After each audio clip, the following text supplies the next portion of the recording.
Hello friends, कैसे हैं आप लोग। आई होप अच्छे होंगे और अच्छे से पढ़ाई भी कर रहे होंगे। फ्रेंड्स, बाबूराम सक्सेना कृत संस्कृत व्याकरण प्रवेशिका में हम लोग कारक में सप्तमी विभक्ति पर पहुंच गए हैं। इसमें कुछ सूत्र बाकी है, उसको आज हम लोग देख लेते हैं। तो चलिए देखते हैं। तस्य इन विषयस्य कर्मणि उपसंख्यानम, ये वार्तिक है। ता प्रत्यांत शब्द में इन प्रत्यय लगकर बने हुए शब्द के योग में उसके कर्म में सप्तमी विभक्ति होती है। यानी ता प्रत्यांत हो और इन प्रत्यय लगकर जो शब्द बना रहेगा उसके कर्म में सप्तमी विभक्ति रहेगी। जैसे अदिति व्याकरणे, तो अदिति जो शब्द है इसमें ता प्रत्यय भी है और इन प्रत्यय लगकर ये शब्द बना है। अदितिन से अदिति बना है, तो इसके योग में व्याकरणे जो है सप्तमी विभक्ति लगी है। इसमें बस इतना सा ही है। अब है साधु साधु प्रयोगे चा, ये भी वार्तिक है। तो साधु और असाधु के प्रयोग में भी सप्तमी विभक्ति होती है। साधु यानी अच्छा, असाधु मतलब बुरा। तो ये शब्द जहाँ पे आएंगे इसके योग में सप्तमी विभक्ति रहेगी। जैसे साधु कृष्णो मातरि, कृष्ण अपनी माँ के लिए बहुत अच्छे थे। और दूसरा है असाधुर मातुले, पर अपने मामा के लिए बहुत बुरे थे। तो यहाँ मातुले में सप्तमी है असाधु के कारण, और जो है यहाँ साधु के कारण सप्तमी विभक्ति लगी है। निमित्तात् कर्म योगी, ये भी वार्तिक है, इसको भी देख लेते हैं। यानी जिस निमित्त से अर्थात जिस फल की प्राप्ति के लिए कोई क्रिया की जाती है, वह निमित्त या फल यदि उस क्रिया के कर्म से युक्त अथवा समवेत हो, यानी समवेत यानी युक्त हो, तो उसमें सप्तमी विभक्ति होती है। जैसे देखिए, चर्मणि द्वीपिनम हंति, द्वीपी को चर्म यानी चमड़े के लिए मारता है।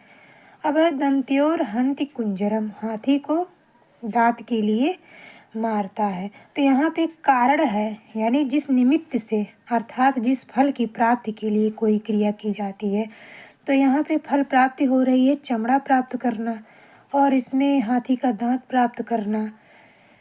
अब है केसेसु चमरीम हंति, चमड़ी जो गाय होती है बालों के लिए उसको मारता है। सीमनि पुष्कल को हता, पुष्कलक एक हिरन होता है जो कि जिसके नाभि में कस्तूरी होता है, तो उसके लिए उसको मारता है। तो यहाँ पे कारण है, यानी फल की प्राप्ति हो रही है।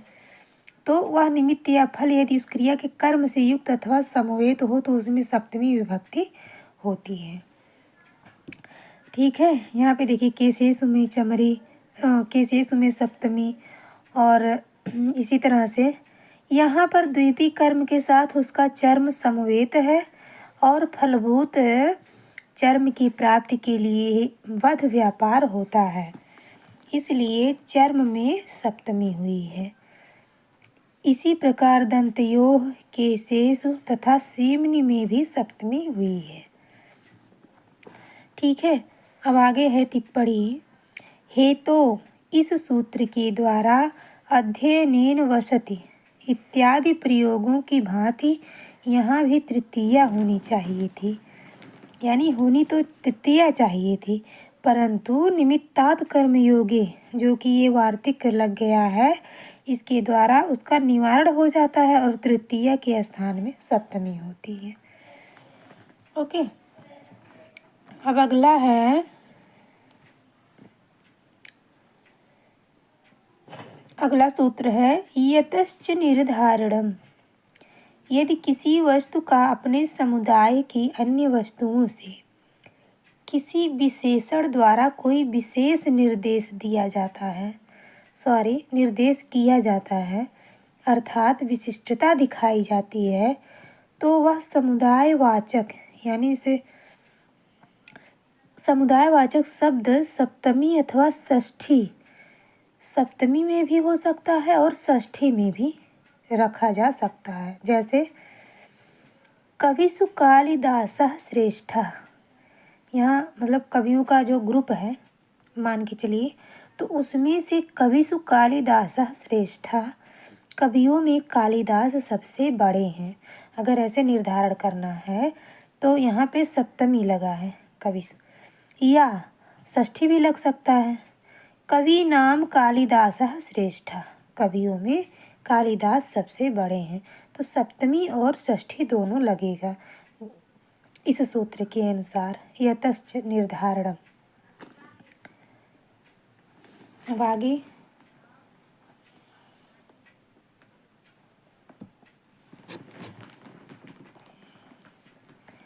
गोसु कृष्णा बहु क्षीरा, गायों में काली गाय बहुत दूध देने वाली होती है।